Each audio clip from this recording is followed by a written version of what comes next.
Cool. All right, we're on. We're on. Thank you for jumping on, and thankfully we got the technical issues all sorted.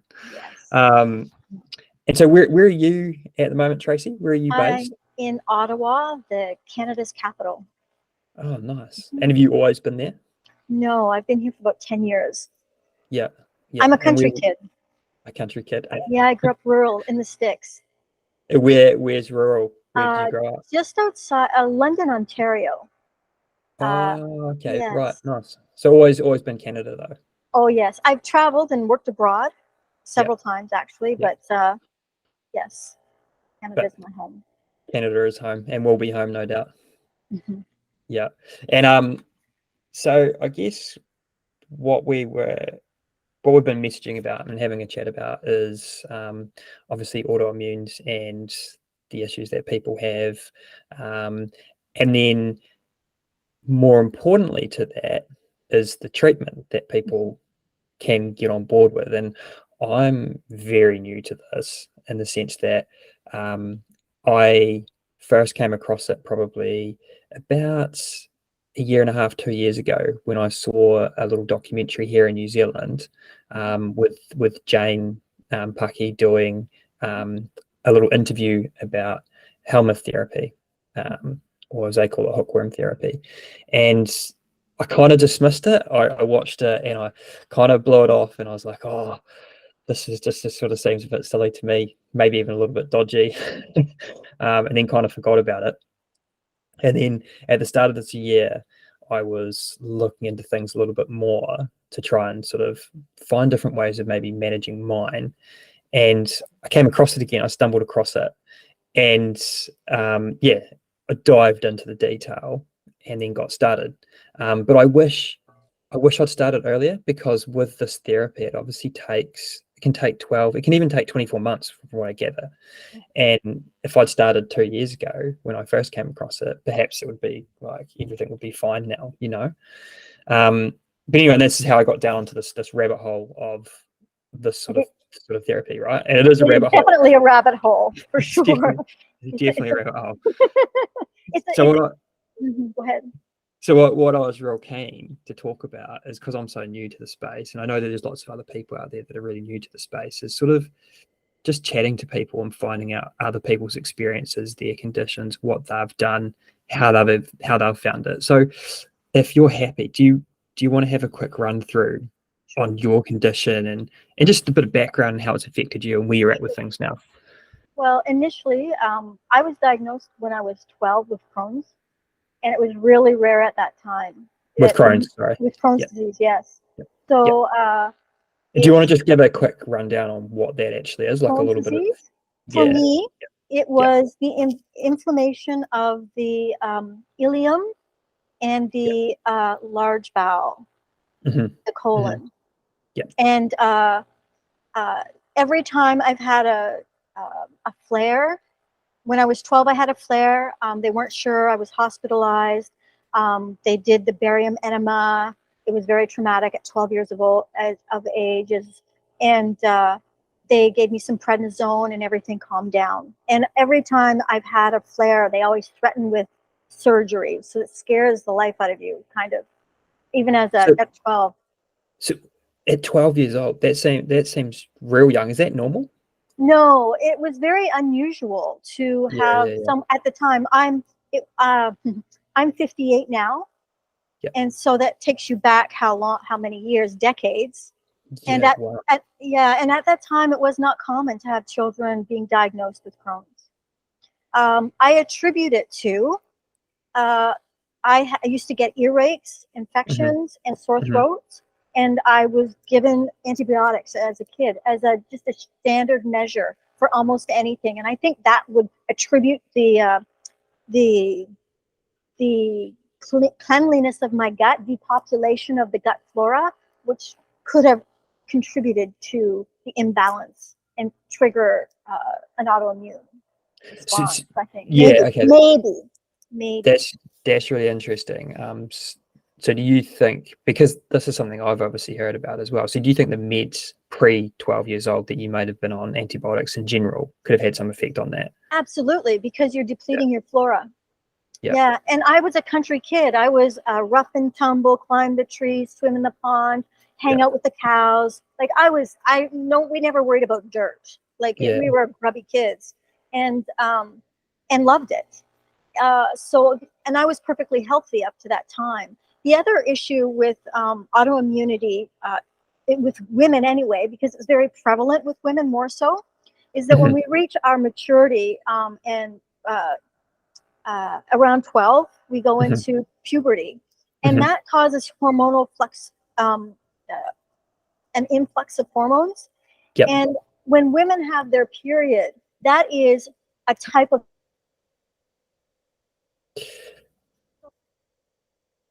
and I can attest to that, because when I was older and I would get my period, it would be debilitating, crushing. Wow. And it would last the week before and the week after. And so I ended up taking the Depo-Provera shot to stop it, my period. And what's that? It's a shot that you give yourself. I think it's every quarter. I can't remember. It's like every 3 or 4 months, and it stops your period. And I was better. It relieved the inflammatory response, the monthly inflammatory. And so it helped calm things down. Wow. So for a while there, you were having spikes and inflammation, obviously from that monthly, and you were having to go through those symptoms with those spikes every single month. Every single month, yes. Wow. And I was kind of fortunate in that, like, my puberty started at 12, but I was in competitive gymnastics, and so I was really like heavy duty into it, and it delayed my period till I was 16. So that may have bought me a few years. But once my period started, I think that really kind of activated things. I went through periods where, like, a few years between 12 and 18 where I was okay. Like, I seemed to settle down. But at 18, I graduated high school, and I applied for college, and I got sick again and hospitalized again. What do you think reduced things during that 12 to 18? Stress is the only thing I can attribute it to. I don't really know. Interesting. Yeah. So as soon as you got to 18, you left school, etc., stress levels increased, and you thought that it flared back up again. Wow. Yeah. And interesting. It's really hard to know. My parents divorced. Maybe there was some of that going on. It's really hard to attribute it, but I honestly believe it's more biological than situational, because now, after reconstituting my gut, I endure lots of stress, and my gut's completely quiet. So I can only think I attribute it more to my gut biome being imbalanced than I do about anything to do with stress now. So how old were you when you started looking into this whole gut microbiome? Okay. Like, what's the story there? Because this is relatively new science in the sense that, 30 years ago, no one was talking about that sort of thing, right? No. Right. At 18, I was fortunate. I have to go a little bit more. When I was 18, I met Elaine Gottschall, and she wrote the book Food and the Gut Reaction. And she gave me my foundation of science, like cell biology and gut flora. And I went on a specific carbohydrate diet for several years, and that's kind of the foundation of my diet. It did help, but it wasn't the silver bullet.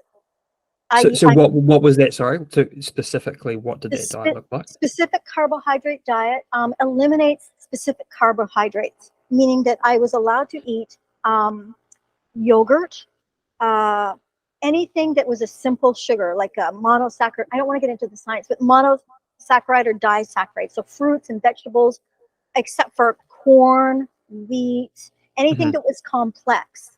So wheat, oats, rice, they're all complex carbohydrate chains. And the theory is that if you're not functioning well in the gut, you can't break down those carbohydrate chains.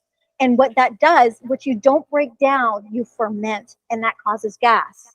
And I used to be gassy, for sure. And so by changing the diet to simple sugars, monosaccharides and disaccharide sugars, your body doesn't have to break it down. Like honey is pre-digested by the bees, so it takes no digestion. It's readily absorbed through the gut without any. Yeah. So that was the theory behind the diet, and it did help. It did help, but it wasn't the silver bullet. Did you? Okay, interesting. Is that the sort of thing that you built your microbiome back up to be able to handle? It's certainly, yes, absolutely. Like once I discovered in 2005, okay, I'm gonna move forward a little bit.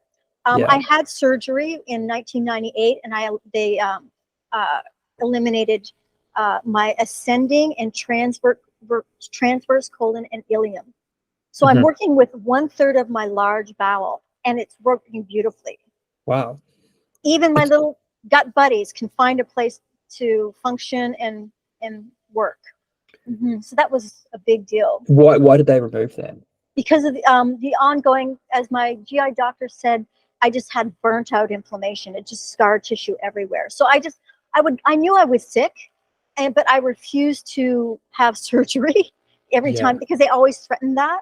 And finally, I just couldn't. And I ended up with an intestinal blockage and a fistula that was going from my large bowel into my stomach, and I was regurgitating food.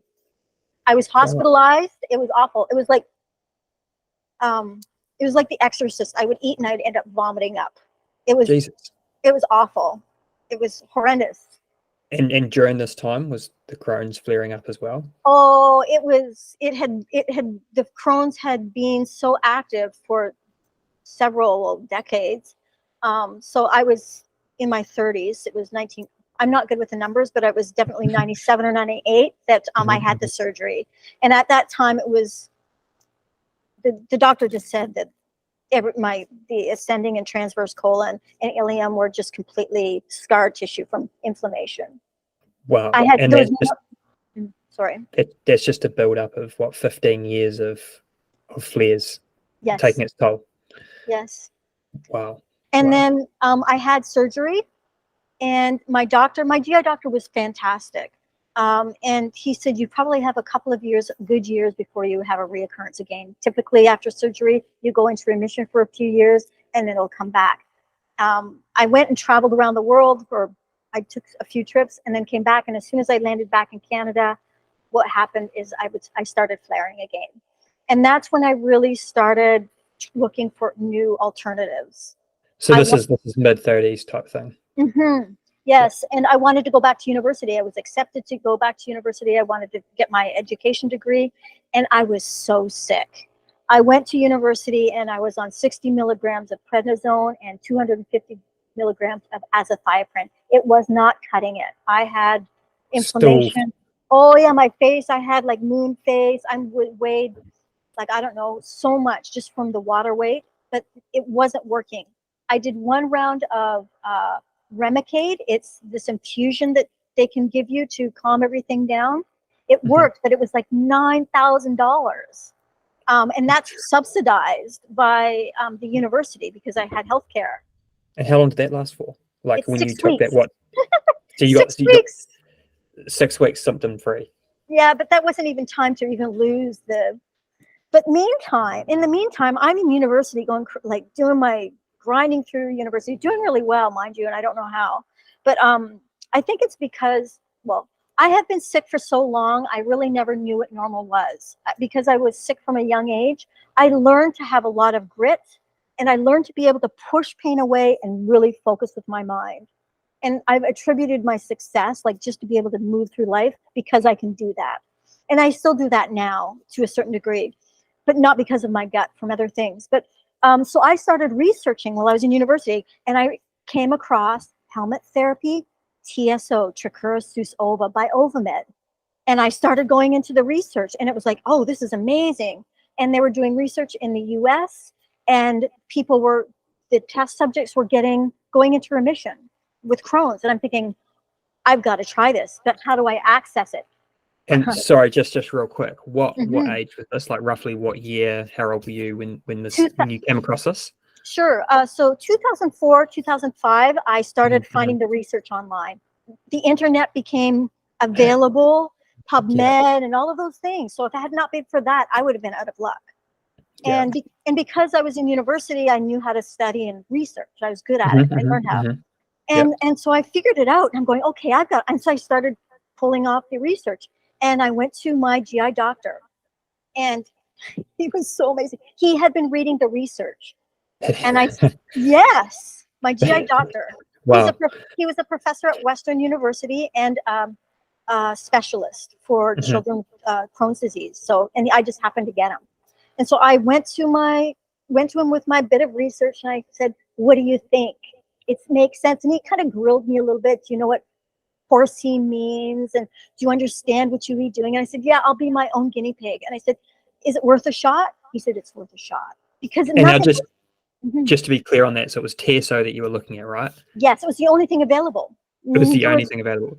There was no sorry. No, it's good. No, I just wanted to there was no support. There was no support groups. There were no people I was contacting. I had no clue other than my doctor and what I found on research, and then when I contacted OvaMed, which is now Tana with Tana Risa. So you literally stumbled across some random research that had been happening, and for whatever reason you jumped on it, and you're like, "I'm going to go deep down this rabbit hole and have a look." And so you just, in a way, you got lucky in terms of coming across a study, right? I don't know whether you're already in that field. Like, what do you do? Again, Elaine Gotcho, the woman who gave me my basic science understanding of gut flora and understanding about repopulating with good bacteria, that was my foundation. She taught me about the villa and microvilla, and she taught me about inflammation and how that occurs. She taught me about how hormones affect it. And so because I had that foundation, and I can always read research. I might not understand the details of Th1 and Th2 and all the receptors, but the concepts are there to be easily understood. For me anyway. And that's all I needed to know. Yeah, I think that's quite, I really admire this because, you know, I'm looking at this nearly, 20 years later, and I'm still only just stumbled across it randomly. You know, like you're literally at the coalface of it when it first sort of probably came about, which is really cool. Okay, so you found TSO, you were talking to your GI doctor. Do you mind just giving a quick spiel on TSO and what it actually is and what they are and what they do? So TSO is Trichuris Suis Ova, meaning egg. And TSO is produced in the gut of pigs. It's not endemic to humans. We have, and it's a whipworm. It's a porcine whipworm. We have human whipworm as well, and I won't get into that, but I have tried it, as well as I've tried Nectar Americanus. Which I'd love to touch on later, but I think let's just stick with TSO at the moment. One at a time. And so I got my doctor to sign off on it, and I contacted Detlev Gauge. He runs at the time OvaMed, and he said yes, and he gave me an overview of which still stands today. You can take 500, 1,000, 1,500, 2,500 ova. You can buy them in those vials, and I can run and get one if you want. But and I just followed the instructions. And because I was this broke student in university, I thought, well, I'll try 500 ova. It's the child's dose. And so I ordered them, and they arrived because they were doing research in the US. They came from the States, and I started taking them in September of 2006 because I got all my research done in the summer, and I thought, well, I'm going to, once I got back to university, I'll start. And so in September, I started taking 500 ova every 2 weeks. So there's a life cycle of TSO, right? And that's it's quite correct. different. It's quite different to the other helminths that people can use. Yes. And so do you mind just touching on that? Because I think that's quite an important point, isn't it? It is. It is. It doesn't linger. TSO does not linger. Upon ingestion, the eggs are activated by the pH of our bodies. And once that pH changes, that activates the ova to hatch, or the larva to hatch. And it happens very quickly. I believe it's within hours. Wow. Yes. So do you ingest them, or is it done like through the skin, or it's through the mouth? It's through the mouth. It comes in a little dark brown glass jar. Yeah. And there's maybe I want to use tablespoons. There might be 2 tablespoons of liquid in it, and it tastes like salty tears. You cannot see it. You cannot see it. If you hold it and use a magnifying glass, you might see some fine dots. I have a microscope, and I actually did. Yes, you had a look. And checked. And so, but they only linger in your body for about 2 weeks, and they kind of kick the immune system. What they do is they redirect the immune system. They don't really settle in. And just quickly before we touch on that, because I really want to hear you talk about the immune system a little bit more on that. But what's the process? You take it, and then what's the journey? Because I know with NA or Necator americanus, it's it can be a 5-day journey for them to actually get to the intestine where they set up. What's the process with TSO? It would be the time it takes you to digest. Well, it's super quick. So super quick.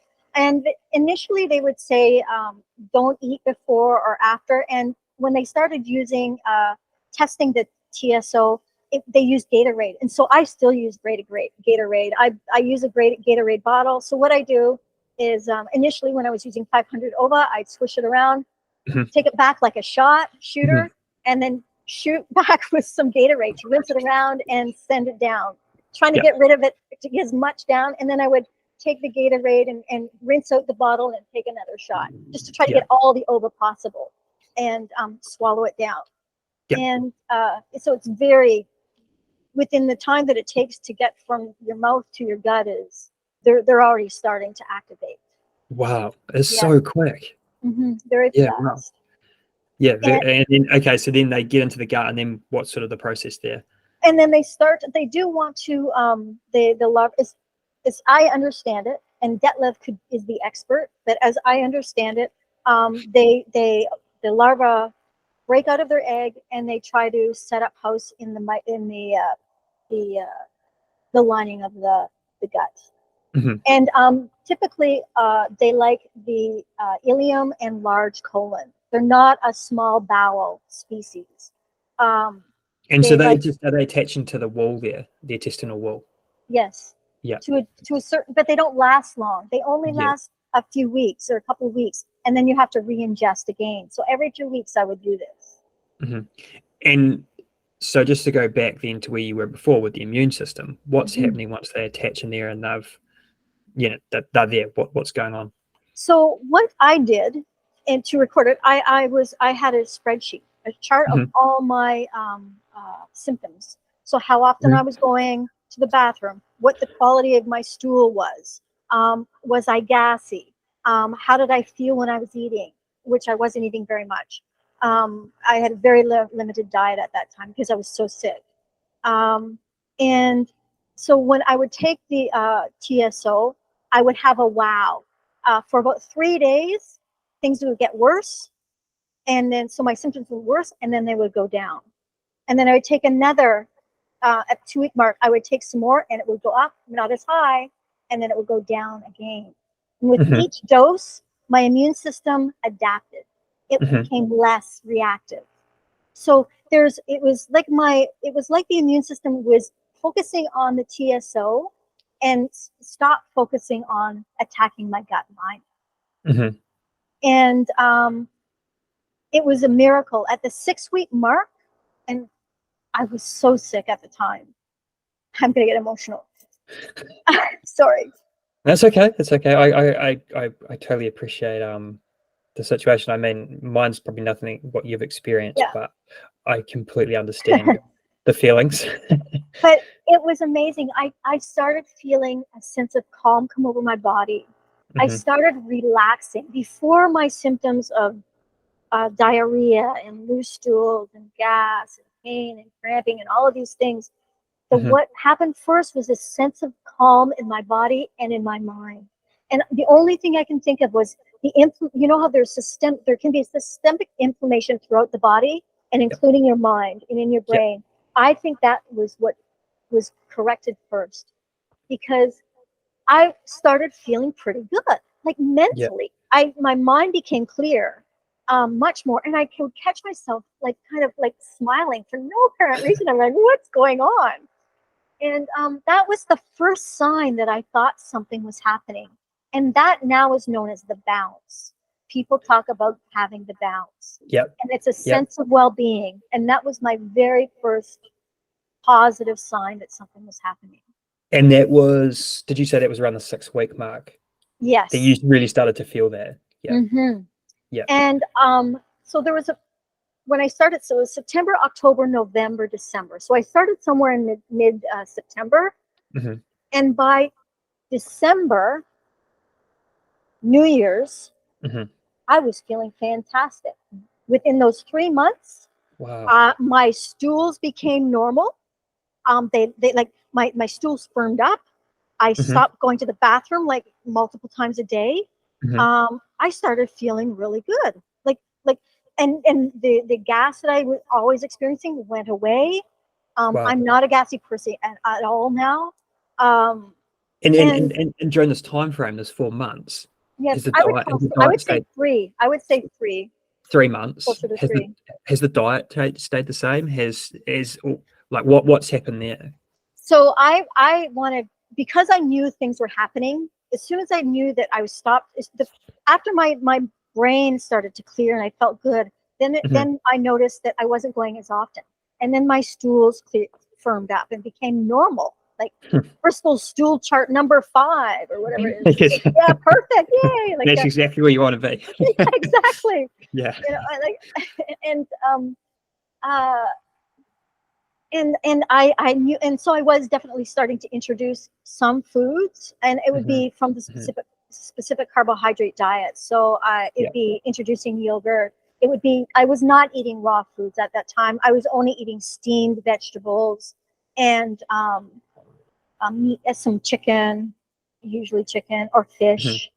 Something that's, because the other thing to know about inflammation in the gut is if you eat raw food, it's like sandpaper on a burn. You're like, that raw food is irritant. So you want to eat foods that are easily digestible and that aren't scraping away at your inflamed gut lining. And so I was eating very carefully, but at the same time, I knew I was feeling like, clearly my stools showed that I was getting healthy. And then I started reducing my my medication. That's the real test. That's awesome. That's exactly what I wanted to go to next. So what happened there? So the next thing was, as I started weaning off prednisone, I was on 60 milligrams, which is a heck of a lot. That's a lot, yeah. It is. And so I just, every day I cut back by a milligram. So, and then when you get down to 7 is the magic number for prednisone, because your body naturally makes about 7 milligrams naturally of cortisol. And so when you get down to that 7 milligram mark, then you have to really slow it down. And that's what I did. So I bought, sorry, that's not correct. It's been a while. I was weaning myself off by 10 milligrams because they came in 10 milligram pills. And then I bought 1 milligram pills for when I started to have to wean off at that 7 gram mark. And so what time frame are you doing this? As soon as I could. I knew I had to get off prednisone. And so was it a matter of weeks that you went from 60 down to 7, basically? As fast as I could. And I spoke with my GI doctor about this. And it was interesting too, because I had my specialist who said it was worth a shot, and then I was also seeing another GI doctor who tutored under my great guy, and he wanted to do surgery, and he wasn't even giving me the time of day. I went and saw him, and I said, I want to try Helminth Therapy, TSO. And he said, no. And I did anyway. And then I came back to him looking like $1 million. Yeah. And he dismissed it. He dismissed it. What did he say it was relevant to then? If he, like, what was he, where was his argument? Well, everybody likes to say it's placebo. Oh. The thing is, it's already placebo. I can't see the ova. I can't taste the ova. It tastes like drinking salty water. Like, to me, it was, I was completely skeptical already because nothing had worked before. So the fact that, and plus I had surgery, I'm missing my ilion, I'm missing ascending, I'm missing transverse colon. The odds of this even working because of that was pretty slim to none, in my opinion. So the fact that it started to work was like, holy smokes. Yes, it was a wow. And so I started tapering off. And my great GI guide doctor, Dr. John Howard, Dr. Howard. Anyway, he's retired and he's out of Western. Yeah. And he said to taper off as fast as I could, and then remember about slowing down at this 7 milligrams. And I did exactly what he said.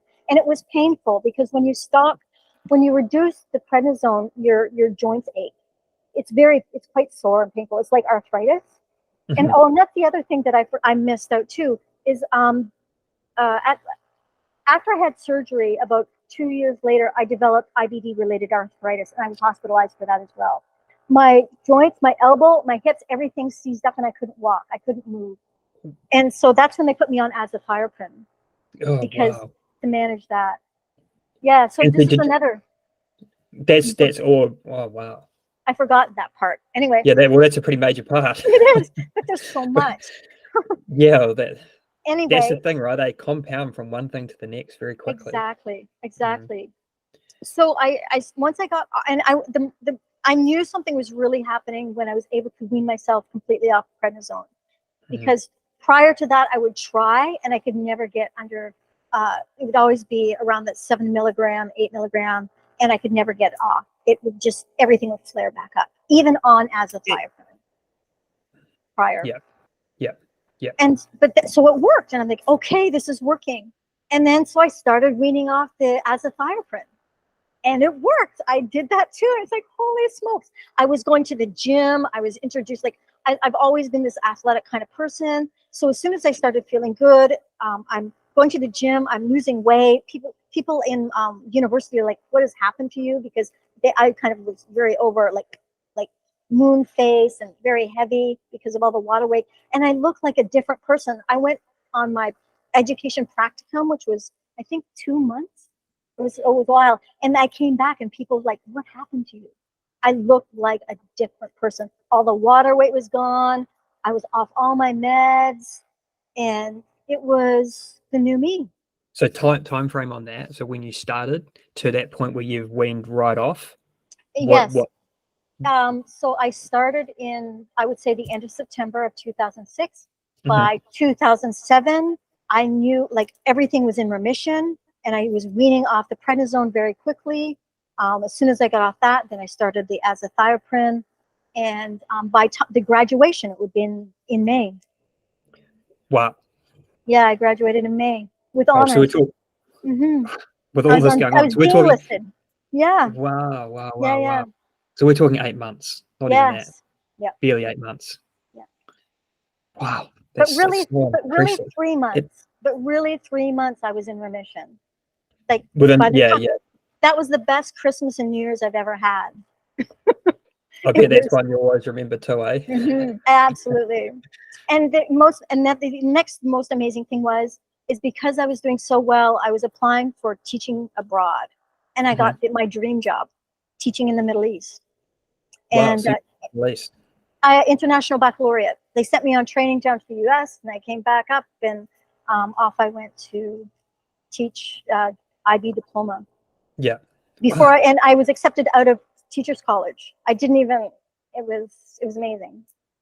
And so all the pieces of the puzzle falling together. Yeah. After 20 years of 18 years of having to struggle day to day with these issues. Absolutely, yes. And then the next. Oh, go ahead. I just wanted to touch again quickly on the TSOs. So during that 8-month period from September through to graduation in May, What was the dosage like? Did you up that, or were you No, sticking around the 500 every 2 weeks? only 500 every 2 weeks. Wow. So that's, I don't know a huge amount about TSO, but that's a relatively small dosage, right? That's the smallest dose. It's a child's dose. Yeah, from today's standards. Like a lot of people were doing 2,500. Yes, and there's a reason for that. Detlef talked about this recently online. He said that if you try NA and then try to go back to a lower dose of TSO, you won't be as responsive. And I actually take more now, but I don't take it often. I don't need to take it every 2 weeks now. I only take TSO. What I do is I buy the 2,500 bottle, like 2,500 Ova, and I take one bottle. I divide it in half. And I take it maybe 2 or 3 times a year. Wow. So you've wow. So can you talk about that for a little bit, because that's quite amazing, right? The fact that you have to go starting with 2 weeks and re-inoculating every 2 weeks to the point now and this is essentially, you have trained the immune system. I believe so. And modulated the immune system in a way to the point where you only have to do this twice a year. Yes, and it's also known, like in the Detlef knows this as well, is that when you do this long enough, your body goes into remission for longer periods of time, and that's what I believe has happened to me. Well, apparently, that is what is happening. Well, you're walking proof of that, right? Yes, exactly. It kind of just blows my mind thinking about that. The fact that you can change the immune system that much, and it's have retrainable. such, it's which no one talks about. Like you go to the doctor, you go to the specialist, you go to the person that's done consulting for 20 years, and they don't talk about this. And I mean, I'm very new on this journey, but that's something that's really hit home, is the fact that the people you go to get the answers for issues that you're having, they don't have the answers, and they don't. And a lot of them are quite close-minded, and I think that's very interesting that you've had a very positive experience with that. You're very fortunate. I've had a positive experience because I refuse to believe the going consensus among the supposed specialists. They're not. Was it they don't Dr. know. Howard? Was it Well, Dr. Howard was fantastic. Yeah. No, he was great. But my GI doctor now, he knows. I went to him. I chose him specifically here because he had done research. He knew about Helminth therapy. And he again said, "Oh, it's placebo." I still get that, and it's like, ugh. And he was dying to scope me. He was intrigued. Like he asked me when my last. I did let him scope me, and we did see my little guys in situ. Yeah. And he did the a particular test, and don't ask me what it was, about my inflammatory levels, and he bragged to other people about how low they were. My inflammatory markers are lower than most average people, and like he says it's placebo. It's not placebo. It can't be. No, and the other thing that I did to test this is what I did when I was on TSO initially. And I was feeling great. What I did is I tried to extend it. So instead of taking it every 2 weeks, I would see if I could take it for 3 weeks. And I would push myself. And as soon as I saw any symptoms return, it's like, okay, I've got to take another dose. And so I did that. And then I don't want to. Then the next step is I wanted to start experimenting with human whipworm, because Trichuris Suis, the porcine whipworm, works so well. And maybe that's a good segue into that. But just quickly to go back on it, would you? It's just so interesting to hear. But do you have conversations with people nowadays? Like, are you having people? Have they heard what you've done? Are they all close acquaintances? Like, what do those conversations look like? Initially, people would always say, "So, Tracy, you still taking your worms?" That would be my family. "So, are you still taking your worms?" It's like, "Yep." And but there was no Facebook groups. There was nothing. So I did this by myself, and which I think is remarkable. It's absolutely remarkable. Yeah, but I am a bit of a rebel. I'm an independent thinker, and I refuse to give up on myself. And that meant that I've done research and constantly looking. I've tried many different things: acupuncture, Like I've tried all the alternatives, and I just never gave up. I want my life. I want to be able to do. And if I were to give up, what's the alternative? I don't want it. The alternative would be, and this sounds pretty brutal, but if you've been in so much pain for so long, accessing assisted suicide is pretty darn good. And Crohn's patients have. It's not uncommon. That, in fact, I know that Crohn's patients would go to Switzerland because they just can't take it. Did enough. Yeah, it's a very common thing, and that would have been my alternative because I wasn't going to live a life of suffering. No, it's not why right. would you? It's suffering, and watching everybody else have a life and do whatever they want and go out and study and have a job and be part of a community, society. Like that's the thing. You become alienated. And once you're no longer part of a community and society and you feel like you're contributing anything, then at least for me, it was like, I don't want to be a part of that. If I can't be a part of it, then I don't want to be here. And I've had that. I've thought about that when I was 12. I knew I was in so much pain. Like, why am I going through this? I'm not particularly a religious person. I'm very spiritual. And I definitely was praying for the pain to stop. And if that meant take me away, please do it. As a kid. The fact that you were dealing with that as a kid from 12, right? That's it's pretty ruthless. Some of these autoimmunes are ruthless. They really are. On that quickly, a point just jumped into my mind. So obviously you were dealing with this from 12 years old, and it wasn't till sort of mid-30s roughly that you actually started inoculating. So what's really interesting is that even though you've had this long period of time where you've had this autoimmune and it's been entrenched in your body, you could still unwind it. You could still put it into remission, like even over that huge amount of time, you could still do that, which I also find remarkable. Do you have any thoughts on that? Or Absolutely, I do. The one thing that they talk about with the immune system, it needs to be trained and moderated as a child in those developmental years of growing. And that is when normal kids, like as I played in the dirt. I was probably inoculated by hookworms and pinworms. I knew I had pinworms as a kid, but the only thing I can think of is because of the antibiotics that I was exposed to. And they actually use antibiotics to treat Crohn's disease because I took them. I believed the doctor. I said, well, let's put you on, it was a fluoroquine, the Cipro. And they said, well, let's see if that works. Well, you're probably doing the exact opposite of what you should be doing. Yeah. That happens. Yeah. And I think the thing that I find remarkable in that as well is that you can have this autoimmune or this disease or this issue for so long, your body can become so entrenched in it that you can still actually unwind it with some of these therapies. And initially I always thought, if you've had issues with something like this for a long time, can you actually improve? Like, have you destroyed your body so much internally that you can't get it back to the normal spot? You can. I think there's one caveat. If you have if you've had surgery to the point where there's no place to set up house, then I don't know if that's possible because they have to have a place to reside. And that's got to be incredibly rare though, right? Like in the broad population, that's a relatively rare thing. I don't know. I know plenty of people with Crohn's disease that have had 5 and 6 and 7 surgeries, and it depends where the disease resides as well. Like I know people that have no colon and they have a colostomy bag, and if that was my case, I would have been out of luck. Wow.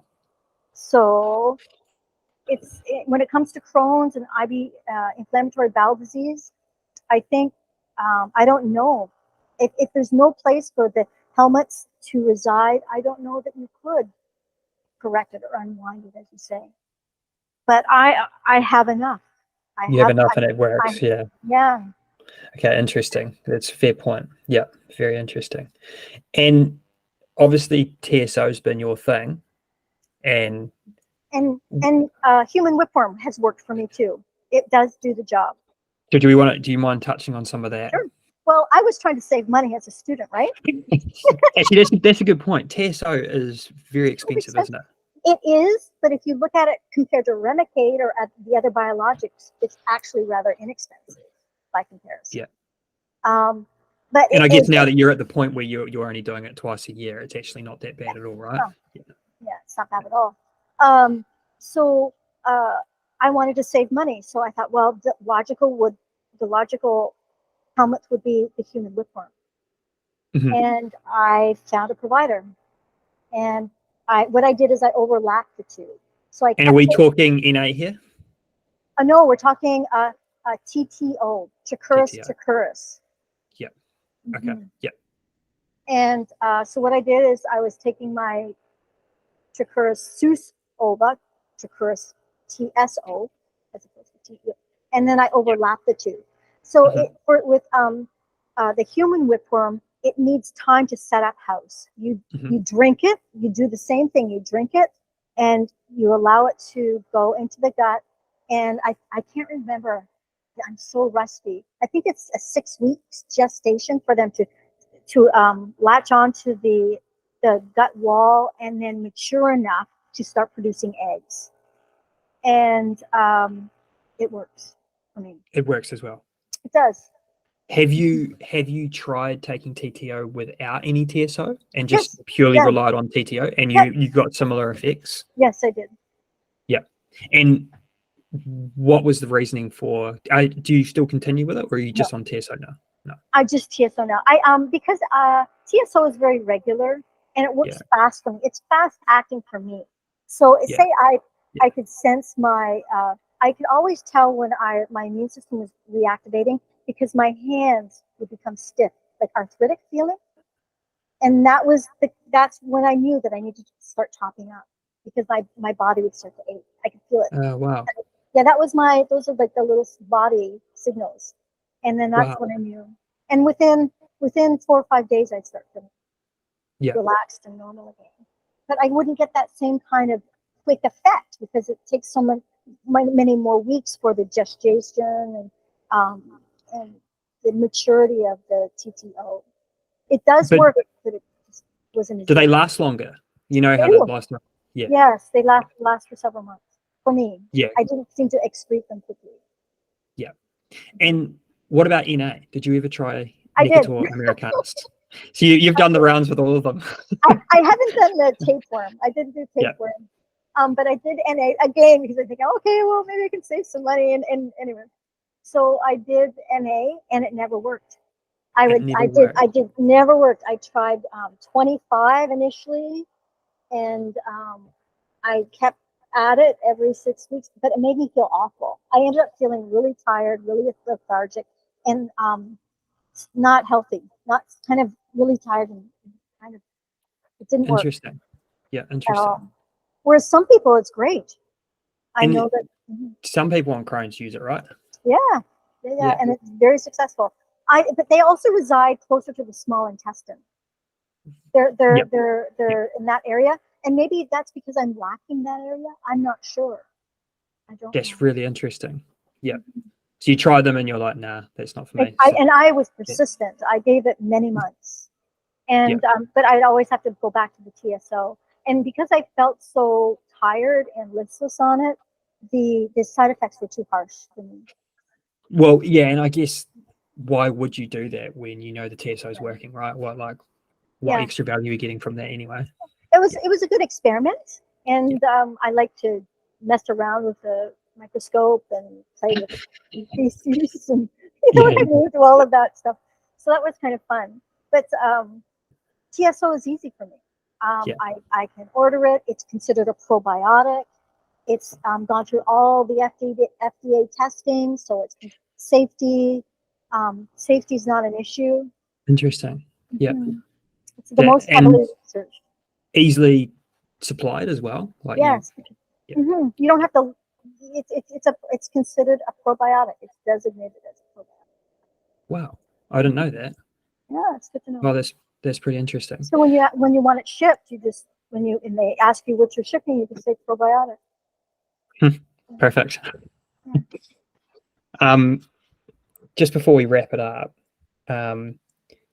what advice would you give to someone new, someone looking at the space, someone that's tentative, someone that's kind of sitting on the edge, or what would you say to them? I think it's good to be tentative, and I think it's good to be I think you have to do your homework. I would never, I've helped many people, like people that get to know me on the forums, and I'd end up having messaging back and forth, and I'd have a call with them, and people that treat it like a pill, it's not, I don't think it's the right thing for them. They need to understand the mechanisms and how helminths work. It's not a sprint, it's a marathon. And I would always send them to the Helminth Therapy wiki, and I'd say, read the research, do your homework, come back to me with questions. And that thing is incredible. It's a work of art. I've never seen anything like it. The amount of content in there, the detail, everything is incredible. It was incredible when the Facebook group came to being, and I met John Scott, and he's incredible. He's fantastic. And we started that Facebook group. I was one of the first 5 members or something. And there's over 8,000 members in that group now. Yes, it's fantastic. So you were one of the original people in that group. Wow, that's really cool. Stories. Oh wow, that's really cool. But it was wonderful to have a group of people that were actually, like, I didn't feel alone and isolated anymore. And people that are wanting to try, they can go to the Helminth Therapy wiki, read about it, and join the closed group and ask questions. It's been amazing for me, as a new person. Yes, and it's interesting. I was speaking with a lawyer, and I could hear it in her. She's suffering from allergies, and I'm going, I can help you with that. And she goes, oh wow, and I go, yeah, I can. And then I said, you need to look up Helminth Therapy, and she's doing it, and she goes, oh, parasites. And I go, no, slow down here. It's not the same thing. It's not what you think. Yeah, there's a huge PR problem with helminths. Huge. There is, isn't there? There is. And there's therapeutic helminths, and not all parasites are good. You certainly don't want to get them all, but the ones that we have access to now for all the autoimmune diseases, which there are over 80, they're working. There's the testimonials in the wiki are proof. It's not a scam. And there's anybody that has the mentality to look outside the medical status quo for answers and goes to Helminth Therapy and reads the research starting from one stock and look at the arc of the research, because you can cherry pick bad research, and there's certainly some there, because the research they've done where they don't use the right amount of time. It takes at least 8 weeks for things to kick in, and typical research is only 8 weeks. It's not long enough. So then they say, oh, well, it doesn't work. Well, that's not true. It just hasn't been, the research wasn't set up properly. And so reading some of that stuff on the wiki and talking to people on the Facebook group, like, it can be 2 years before people see returns from it. So, which is insane. But it just shows you it's a long game, like you were saying earlier, right? We're running the ultra or the marathon. We're not doing the 100-meter sprint. and people should be skeptical. Like, if you're going to take the gamble, you need to know what you're getting yourself into, for sure. And anybody that's capable of making it through the wiki and come back to it, they're the people that have the right mindset. It's not a pill. It's something that you have to be very aware of your body. You have to be methodical about it. I don't think about it too much anymore because I've done it for over 16 years. So it's just my life. Creating this symbiotic relationship, right? That's what it is. Yeah. Reintroducing this symbiosis that we've been missing for a long time. And that's the thing that blows my mind, right? I'm still getting to grips with some of that stuff now. But it's so interesting. It's amazing. But again, if you go to the Hasda, the research has been done for the Hasda tribe in Africa, and they have wonderful floras. They're infested with helminths, and they're healthy. No one has immune issues. So it's finding that balance. Yeah. I think it's pretty clear, isn't it? I think so. Thank you so much. My pleasure. Not just for jumping on, having a chat to me and talking through some of the stuff and just sharing your story, because I think the story is really important. And the more people that hear other people's stories and the success that they had is really important. But I also just want to say thanks, because I know you're so active on the Facebook page along with all of the others. I didn't fully appreciate that you're one of the originals, which is really cool. And I know you've answered some of my questions, and I see you on there all the time. So thank you for that, and for supporting everyone that's new and coming in. And just thank you for being one of the people that stuck at it early on and cracked it, Yeah. It's really important. The more people like that, the better. And I feel the need to advocate it. The word is getting out enough now that like more and more people know about it. I've mentioned it to naturopaths or whatever, and people are doctors in that kind of a realm, and they go, "Oh yeah, I've heard about that." Like it is. I'm hoping we'll reach critical mass, so that we'll do the tipping point, and the doctors can no longer say, "Oh well, this." I can't prescribe that, or don't do it, or whatever. Take this drug instead. Yeah, they're fearful of being sued, and they're looking out for themselves in that way. But I think that's why what you've done so important, right? Because you've done it on your own back, when there's been no other people, there's been no other support, there's been no other research. You've had people telling you don't do it, or take this drug instead, and it's really important to have that, and it's awesome. So thank you for that, and thanks for jumping on. My pleasure. Thanks for everything you're doing in the group as well, like you and John Scott and Jane and Michelle, all those people. Like it's awesome. And as a newbie, it's much appreciated. Well, I'm always happy to help. If I can pay it forward and one person is not suffering, if I can lessen someone's journey and make it easier, then it's definitely worth my time. It's the right thing to do. Well, I mean, the Facebook group's a perfect example of that, right? You were a couple of people when it started. It's now over 8,000. That's saying something. Yes, and it's growing quicker. It's growing quick. Yeah. Thank you so much, Tracy. Thank you for all your time. Thanks for jumping on with me. I really appreciate it. And I'll see you later on. Yes, we'll see you on the boards. Yeah. Thanks, Tracy. Bye. Thank you, Ben. Bye. Bye.